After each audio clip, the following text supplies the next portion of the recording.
Sophomores.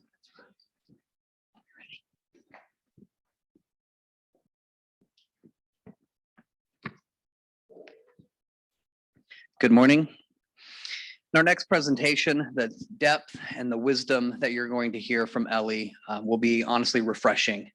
In a culture wildly confused about what it means to be successful, and also what it means to walk faithfully in the light of all the cultural and worldly voices that we face as Christians, Ellie will offer a God-honoring way forward for both parents and students. Ellie, let me pray for you. Father, I thank you for your grace and your mercy this morning. I thank you for the joyful disposition that you've given Ellie, that you've blessed her with joy that comes straight from you. And it's been an honor to work with her this year. And I ask that you would give her courage, you would give her wisdom, you would give her clarity of voice, clarity of thinking as she presents and defends her thesis. You are good and we love you. Amen.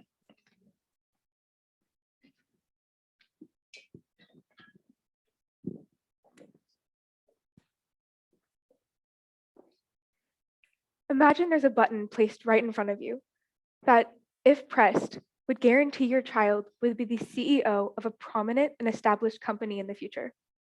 This would guarantee your child wealth, status, stability, and comfort. Would you press the button? Why wouldn't you? Every parent wants success for their child. But what if I told you that this isn't what true success looks like? This idea of success takes away from God's original design for the purpose of man. It causes man to misplace their identity and to cause them to rely on their own ability to provide stability for themselves. Most modern Americans have fallen prey to this definition of success. However, Scripture tells us that there is no life better than the life that God has laid out for us, and any life following anything else is a life void of true direction. Most modern American Christians have fallen prey to the definition of success as presented by modern materialistic culture, specifically seen in parental expectations for academic achievement. However, it is necessary for these Christians to reorient their view of success to a biblically informed definition based upon the formation of a Christ-like character. Before moving on to the argumentation portion of my thesis, there are a few terms I'd like to define and historical context I'd like to explain. The first term is culture. Culture is a collection of changing practices and beliefs based upon the desires and trends of a given society. Based on this, cultural institutions are groups or organizations formed by a society to reflect the given trends or desires in their society. American materialistic culture is the modern American tendency toward the denial of any higher metaphysical reality and a consumerist approach to human flourishing or success. So what is success? Success is reaching a purpose or fulfillment in one's life and the means with which to do this. This goes hand in hand with Aristotle's idea of eudaimonia or human flourishing, which he says is the highest human endeavor, what gives a man purpose or meaning to their life. A Christian definition of success is seen in a person who fears God, works to honor him and bring him glory by keeping his commandments, and strives to bring the good news of his salvation to the people of the world. There has been a historical shift in education in America. Today, around 70% of Americans believe that the purpose of education is preparation for a higher education or a future vocation. How did we get here? There's been a shift in post-secondary education from early America to modern America, which is a college level of education. In early America, post-secondary education was rare. Today, it is viewed as almost essential for the future success of a student.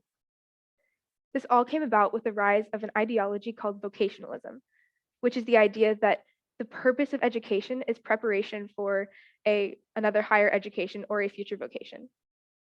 Vocationalism emerged in the mid to late 19th century, progressed rapidly throughout the 20th century, and is today, in the 21st century, the primary form of education.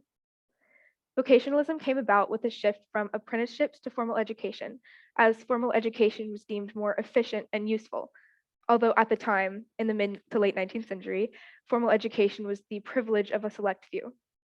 In the 20th century, almost no form of education was expanded without first being vocationalized.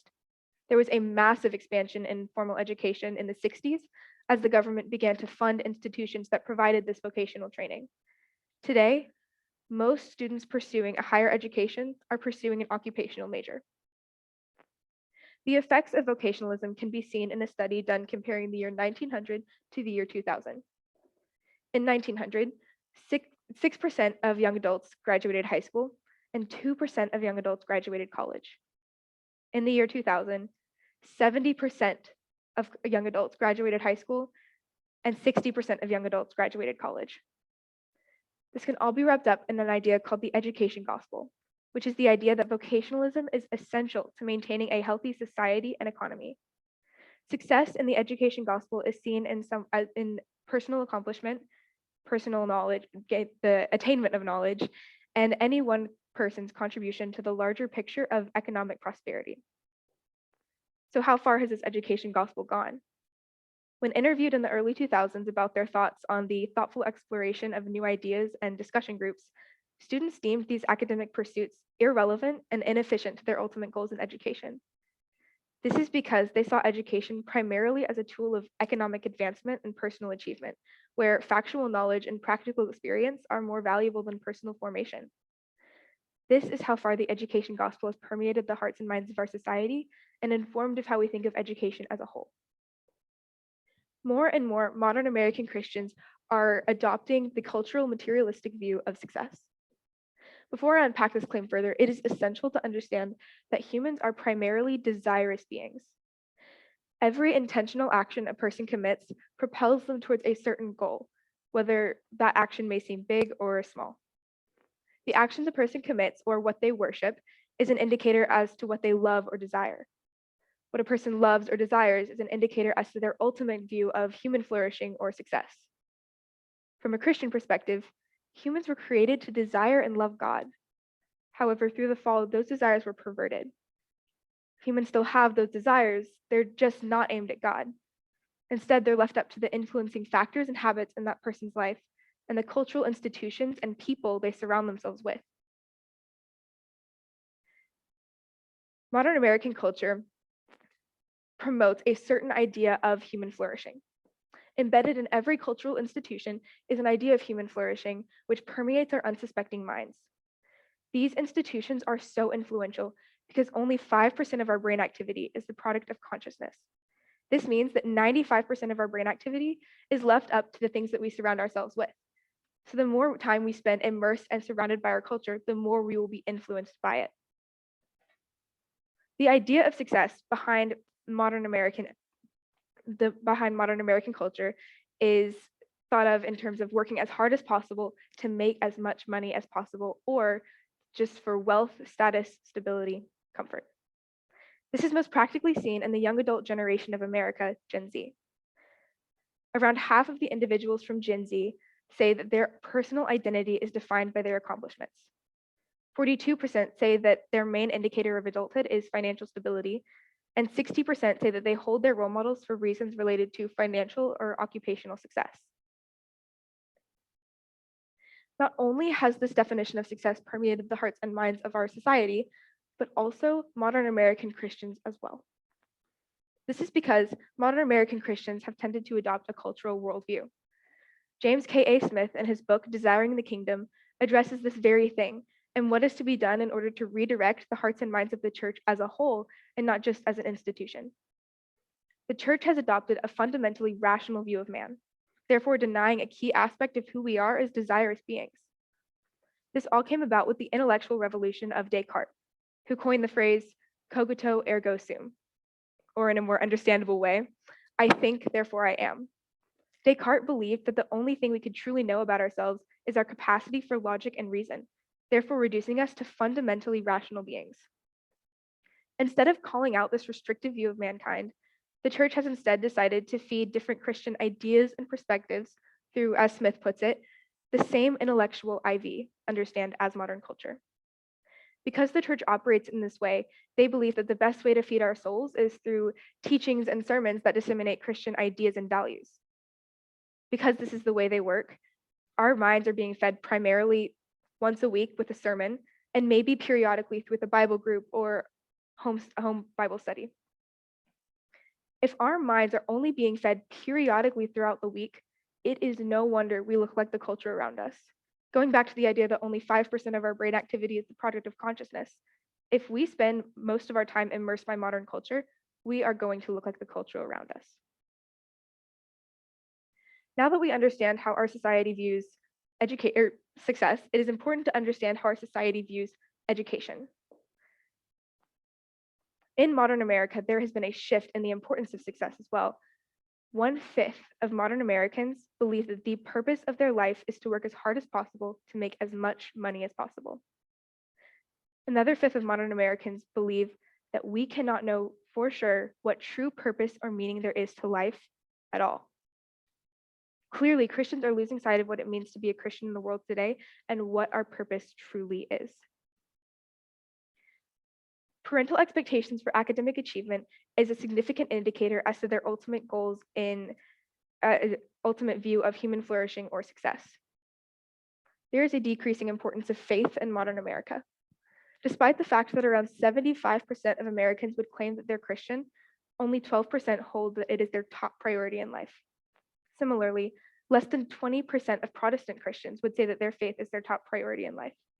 And only 7% of modern Americans believe that their spiritual development has anything to do with their success at all. The younger a person is, the less likely they are to gauge their success by their spiritual development, showing the decreasing importance of faith in modern America.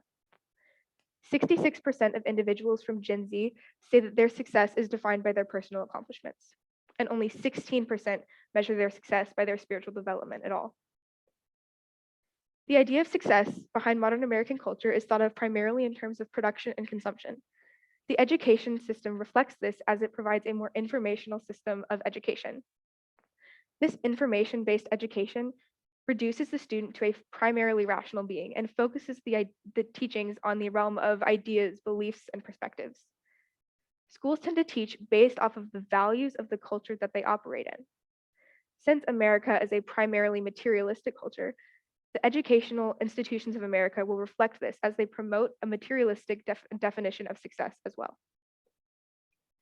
Since modern American education is focused in this way, and because Christians tend to adopt the ideologies that culture feeds them, Christians have adopted this view of success as well. More religiously affiliated parents are more likely to want their child to go to college or be financially successful than for them to grow up in their religion and hold to their same religious values. More specifically, 67% of Protestant Christian parents believe it is very important for their child to go to college and be financially successful. However, only about 50% of Protestant Christian parents believe it is very important for their child to be raised in their faith and hold to their same religious values. This is most practically seen in prospective parents, which are parents that are seeking out a new educational institution for their child.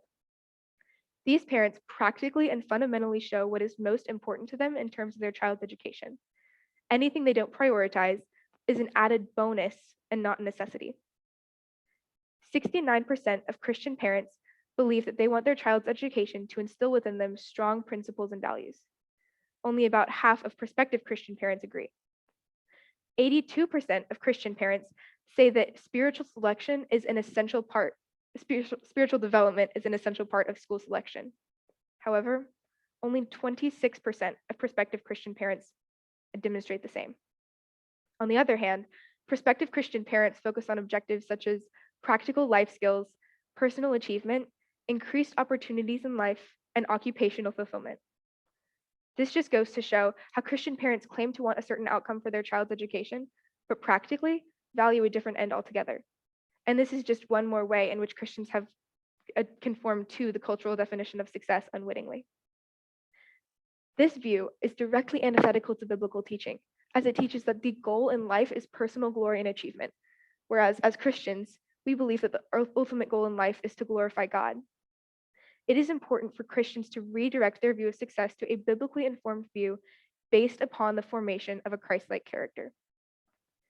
So more specifically, we must reorient our view of education from a more informational-based view to a formative process, prioritizing our students' spiritual growth over their personal accomplishments, not only so that parents can redirect their view of education, but so that they can communicate this to their children as well.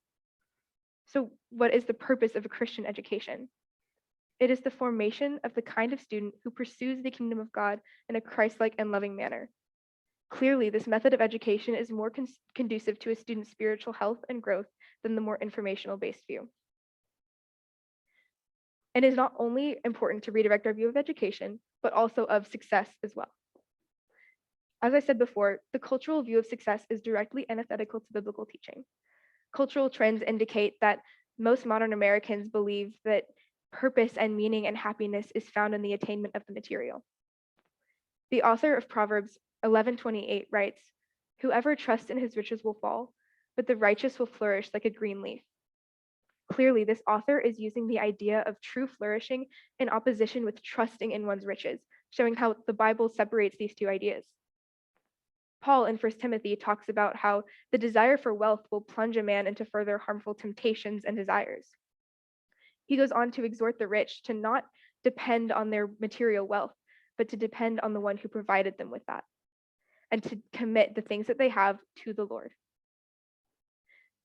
Most modern Americans would argue that happiness is found in material gain. However, Paul clearly refutes this by saying that true purpose, fulfillment, and joy is only found in the path that God has laid out for us.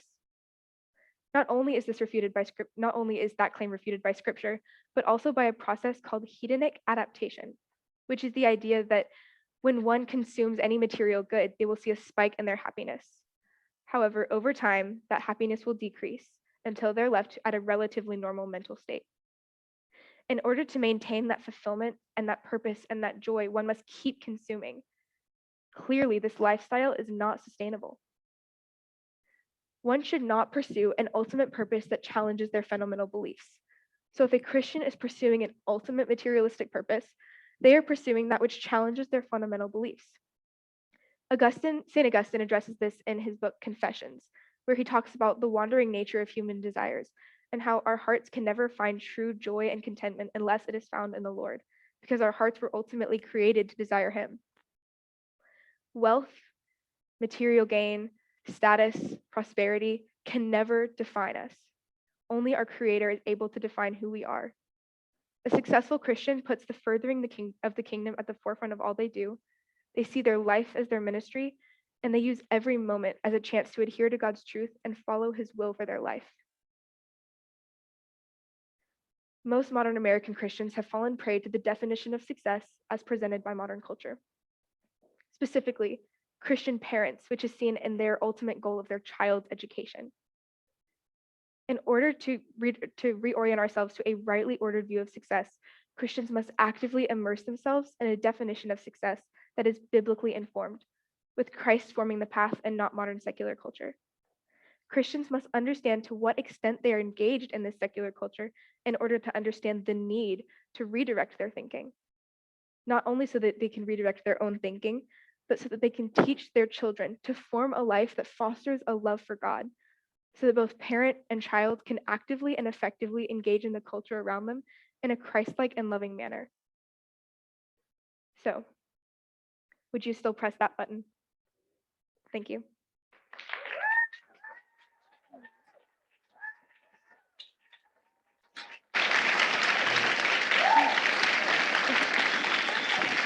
I'm not done yet.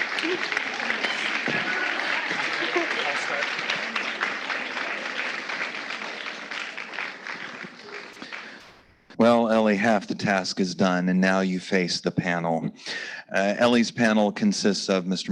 Marcus Foster, her advisor, who is the department chair for the languages department here at Covenant. Mrs. Allie Williams, who is the director of student support services here at Covenant, and Mrs. Priscilla Dilley, who is member of the faculty at Texas Wesleyan University in the education department, where she oversees the Leadership Academy Network. I'm going to turn it over to Mr. Foster. Well, Ellie, thank you for such an engaging and articulate presentation. It has been an absolute joy to work with you over the last many months in developing your thesis. And I just wanted to begin with a general question. So how did you exactly come to this thesis topic? Yes, so as I was researching different ideas to do my thesis topic, I started thinking about how there is such a push, even in my own community, to go to college. and like why do we feel that need? Why do we feel that push? Why is everyone asking everyone where they're going to school and where they're going to college? And as I thought about that, I thought about what is motivating those questions and what is motivating that that response to education. And I thought about how, why go to college? And it's because this there's this push to there's this idea that college is where success is found. And yes, there's a lot of specialized occupations out there that need a college degree and things like that. But it almost seemed like we were asking about college before we were asking about a calling. And that seemed like that was backwards to me. And so that's kind of what led me to think about, what is the purpose of our life and what is success, and why is college such a big part of that in our own circles. Ellie, great job. In your paper and in your presentation, you primarily focus on the American Christians, and you just touch on the role of the American church. Can you expand on the role you feel like the church, the American church, has played in this issue, and what do you have any suggestions for the church and what they should do in response? Yeah, are you talking about like institutionally or as more of a body? Let's go with both. Okay. I think the church, it depends on what church you go to, but I think they need to play an active role in engaging in the issues of today and to help Christians with their view of prevalent issues that are attacking us as Christians nowadays. And then as a body, just finding community, I think, is a big deal, and people that you can root yourselves in and gain wisdom from, and really just have that support and that basis, that Christian basis when engaging in that culture is really important, because you want to be immersed in that, but you also want to engage in the culture. You don't want to section yourself off. Good morning. Thank you, Ellie, so much for your paper and for the reminder that our identity is in Christ. So thank you for that. My question is, as an educator, we tend to put a high emphasis on having high expectations of students and specifically teaching them skills of responsibility, resilience, perseverance. So in your opinion, Ellie, how can this be accomplished in a way that the gospel is also reflected? Great question. I think that in an ideal world, we wouldn't need a whole lot of accountability because people would automatically do their best in all that they do to glorify God. But that is definitely not the case, especially when teaching children and students. I think accountability is necessary, and I think that we must push children to do their best, but to point that back to God and to say that why are we trying our best? Why are we doing this? And it's not for the grade, it's not for the number, it's not so we can go to college, it is so we can glorify our Creator. And I think, kind of going back to the idea of grades and things like that, I think it is important to not have like an A being the goal for all of the students, because that again is putting the emphasis on this tangible accomplishment, but just pushing the student to do their best. And that looks different depending on what student that is and what their God-given abilities and gifts are. Thank you.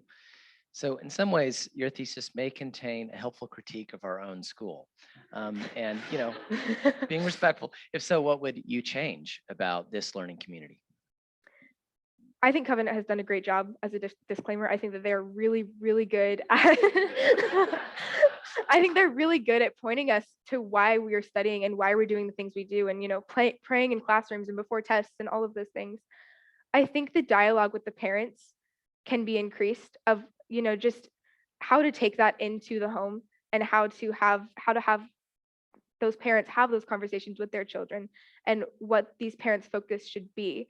And I think the main thing is just taking it into the home and continuing that and that dialogue between child and parent. Okay.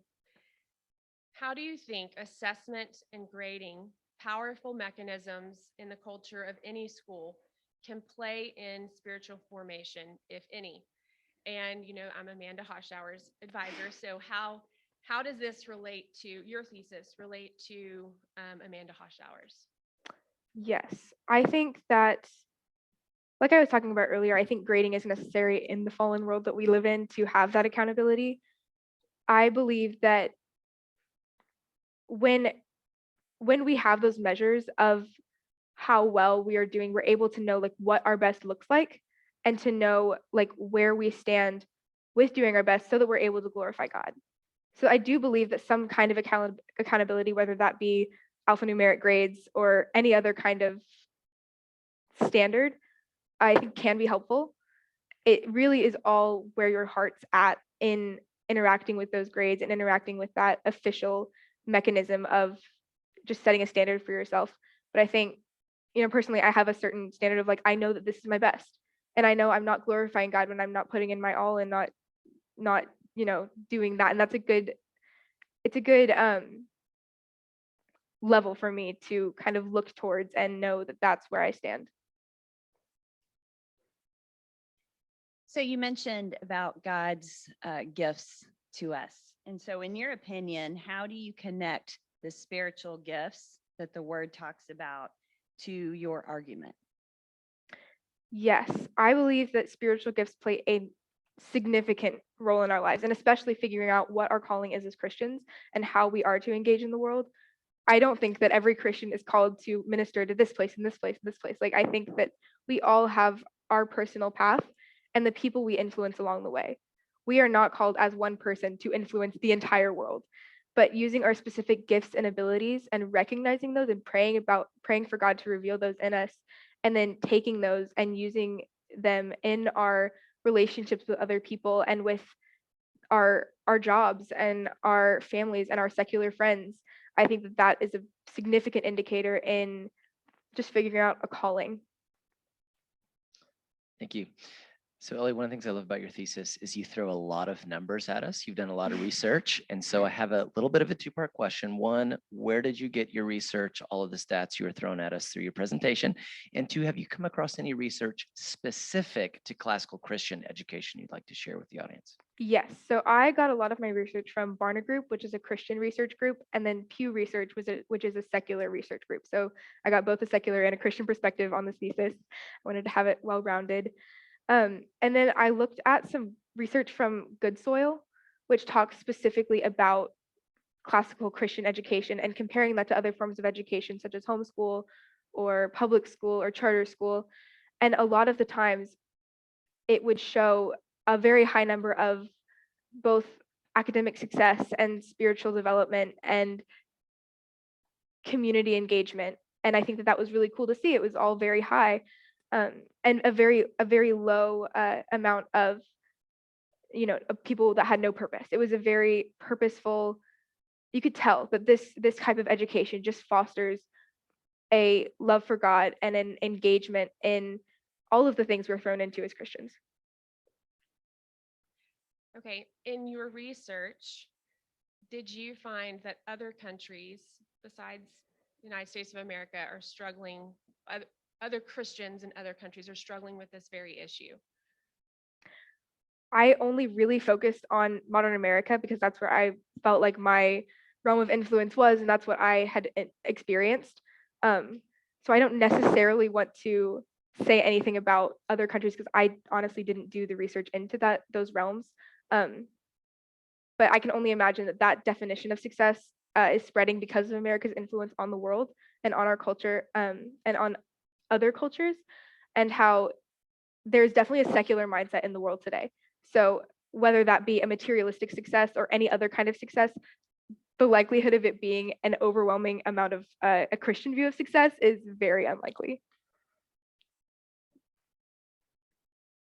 So in your paper, you mentioned that the goal of Christian education should be focused on the formation of the student into a Christ-like person. Can this not be done in conjunction with having high expectations and pushing your children to do their best? I think that is a necessary part of the spiritual formation. Like I said earlier, we must point our children back to why we are expecting what we are expecting and why we are expecting it, and is not for their own personal glory or their personal achievement or even familial glory or achievement. It is purely for the glory of God. And I think that that will push students to want to do their best because they realize why they're doing it. In a perfect world, it would hopefully push them to do that. And so I really do believe that high expectations, as long as they have a foundation in the Lord and his purpose for our life, are necessary.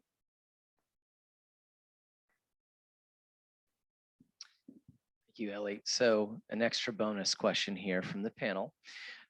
So how do you think this applies to a secular environment? You mentioned the good soil research about charter schools and such. What do you think about that? Does your thesis have something to say in that environment as well, or is it limited to a Christian environment only? I believe that from a Christian perspective, we cannot hold non-Christians to Christian standards specifically in that way, because obviously there's no point in them working hard to glorify God if they don't believe that there is a God. But I do believe that this idea of not putting so much stock in materialistic success and grading and things like that is very important. Like I pointed back to the hedonic adaptation, that lifestyle just isn't sustainable for anyone, whether you are living in a Christian circles or secular circles. So I believe that we need to have, just as a world, a holistic view of education and success, and not necessarily rooted in the material. Well said, thank you. All right, Ellie, the panel Q&A is done, and now we move to the audience, and we have a rather large audience. We've got 130 something with us right now. So ground rules, in case you haven't been so far today, the ground rules are A, the microphone belongs to me and it never leaves my hands.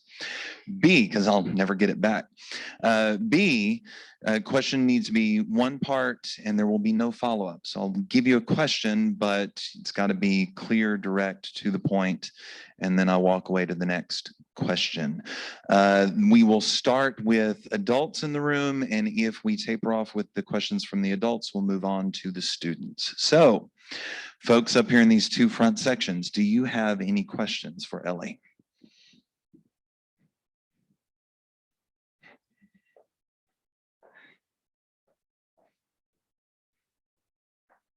Excellent job, Ellie. I'm really proud of you. Well done.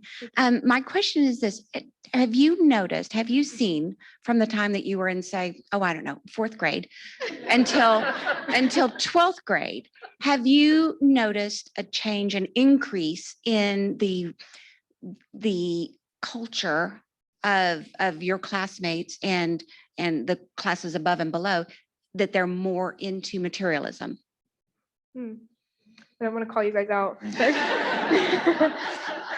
I have noticed that there does seem to be stress surrounding that. Like that specifically, like the, parental expectations for the academic achievement of just seeing that in the lives of my classmates and how that causes them a lot of stress. And where am I going to go to college? Why am I going to college? What am I going to do in college? That is something that becomes a lot more prevalent as you get older and older. And then, I specifically remember as I was starting my thesis, a conversation that was going on in my class of people saying, I can't wait for retirement and stuff. And I was sitting there and I was like, why? And so that's kind of another thing of like, just little cultural moments that I'm like, that is where we've fallen short, and that is what we expect. And I think that those are things that we have unwittingly adopted as Christians. Next. Oh, y'all are being too nice. Come on. Hey, Ellie, do you think the past year with our material standing on such shaky ground, that will have a shift in your generation to maybe not be so dependent on material things and be more committed to fostering community and just personal relationships? I can definitely see that shift happening in the church. Because I think being apart for so long, it puts a huge emphasis on community. I think that we feel that most deeply. I think everyone feels it, but I think that we definitely most deeply have felt that, as that is such an important part of our spiritual walk. I think that there will still be an emphasis on materialistic success, but I also believe that could shift. But I don't think that we'll see a major cultural shift from anything that is Christ-centered. I believe that wherever that shifts, it will be away from God. I think we are moving towards a very secular society in the future. All right, brace yourself. Hello, ma'am. Well done. Just in case any of your compatriots or colleagues are question counting, I'm only going to ask you one question, but I am going to rephrase it. So, for, Grace, not to mention you by name or anything. Part of your argument obviously centers on this idea that there's been this shift from a spirituality or character-centered focus at some point in our past history to a more material focus. And I guess I'm just trying to figure out where you might see the causes in that, because sometimes, again, there's causes and there's causes behind the causes. So my question is this: how much of this is directly due to our culture, and how much instead might be indirectly the result and be a byproduct of the fact that we are just focused entirely, it seems, on this world and its comforts, as opposed to God, as Christians, on God and his eschatological purposes? In other words, how much do we need to change our thinking on success versus how much is a changed view of success going to be a byproduct of changing our focus to realities beyond this life and ultimately to God's ultimate redemptive and recreative purposes? I believe those two things are very closely intertwined, which is probably what you were getting at. But I do believe that as we are trying to figure out what our purpose in this life is, we have to have a purpose for doing what we're doing here, which is it's our ultimate life in eternity. And that is why we're doing that, to glorify God and to spend our time with him in eternity. Not like a workspace view of salvation or anything, but we do it to his glory and with that view in mind, which is why we're not as afraid of things like death, which is why our calling is so effective, is why we can go out and serve without being afraid of things like that, because we know we'll live forever. We'll have that eternity. Did you have a second part to your question? No? Okay. I'm going to give you a little bit of a breather between Hochschauer and Capper. Here's a question from Mrs. Briley. Well, that I'm not going to be insulted by that at all.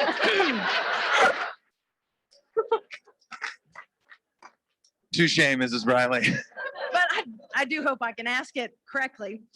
My question is directed more for us as parents. We pick up our kids from school. How'd the test go? What'd you make? How'd you do? Can you think, as a student and as students, are there questions that you wish we as parents would ask you guys? Man, I know mom's going to ask me what I made on that test.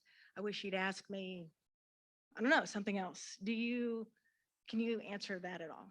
Are you talking about more academically or just in general? Probably more, instead of asking, because as parents, we want you to do your best, but not to be so focused on the academic success, or did you beat that peer, or, did you do it? Rather, I'm really trying to think do you understand what I'm I think asking? I do. Yeah. Okay. I think that you definitely should ask how your student's doing academically. I'm not saying separate yourself from that. That's probably pretty important to stay engaged with that. But I do believe, like I said earlier in my presentation, that we need to prioritize our students' spiritual development over their academic and tangible accomplishments. So that goes with, praying with your student and showing them in your own life how you bring your relationship with the Lord and setting that example. And then also, talking about the hard things, about, our faith and what that looks in our life and how that plays itself out just as we live in our culture today. All right, here's the moment you've been dreading since third grade. Here's Dr. Capper's question. You shouldn't really dread this at all, because I will confess that you've challenged us all. The question of how to create a Christian worldview and Christian education has been the foundation for this school, and yet it's never there. What you're calling for is a sea change in the church, because what the church has done is adopted a secular mindset. You've addressed how to address it, but it seems anemic. I'm looking around the room. I'm not talking about your fellow students now. I'm talking about the parents. How do you challenge the church into the revolution of being holy? Because this, what you're talking about, this worldview, is a worldview of being holy or set apart from the world. How do you do that? I think that is most deeply rooted first in our relationship with the Lord. I think if we do not have a strong basis with him, we don't have a strong basis at all. I think that having that in the word as well, and hearing what God has to speak into our lives is so important. And like James K.A. Smith in the Desiring the Kingdom book talks about how it's not just shaping our minds, it's shaping our desires. And how do we do that? And how to redirect that from secular culture. And that is not just an intellectual matter. That is something that we need to, it's engaging in those hard conversations and meditating on scripture. That is something that I think that as a culture we've devalued. And that is something that has a very important role in our lives. And it's just surrounding ourselves with prayer and scripture and a community that pushes you to do that better, that will shape our desires away from secular culture. And I think, like Mr. Hoshar was talking about, is looking towards eternity and realizing that that's what we should strive for. And just as a community, uplifting and pushing ourselves to be better in that direction and to really shape our desires in that way, I think is probably the most important aspect of that. That was a lovely and very well-researched thesis. Sure. Unfortunately, moving monetary and material success down the priority list can be a luxury to some.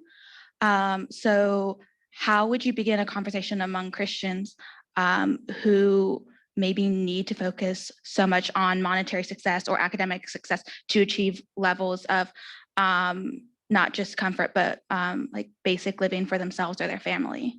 Yeah, I believe that that's a very sensitive topic for a lot of Christians that aren't blessed in that way. I believe that for those Christians, of course, like we need to work on providing for our families, and going back to, I guess, Logan's thesis of we have the head of the house trying to, guide the family and work the family towards a very, stable environment. I think that what our thinking needs to be is that God is the provider of those things. And if we focus on him and his role for our lives, he will guide us into places of stability and peace amidst a world that is less material. I do believe that does come with hard work. I'm not saying that Christians should not work hard. I believe that Christians should work hard in order to provide for themselves and their families, but to realize, what does that actually come from? It's not from our own work, it's from God, working through us to give us the motivation to work, or giving us the jobs that he does in order that we're able to provide. Because, we in this world, we need materials to survive. We need food and clothes and money. And the church does too, for keeping up their institutions and their missions. And so I think the material is a very important aspect, but it's how we view the material. It's do we elevate that above the creator or not? Ellie, we're going to call that the end of the Q&A. Congratulations, you're done.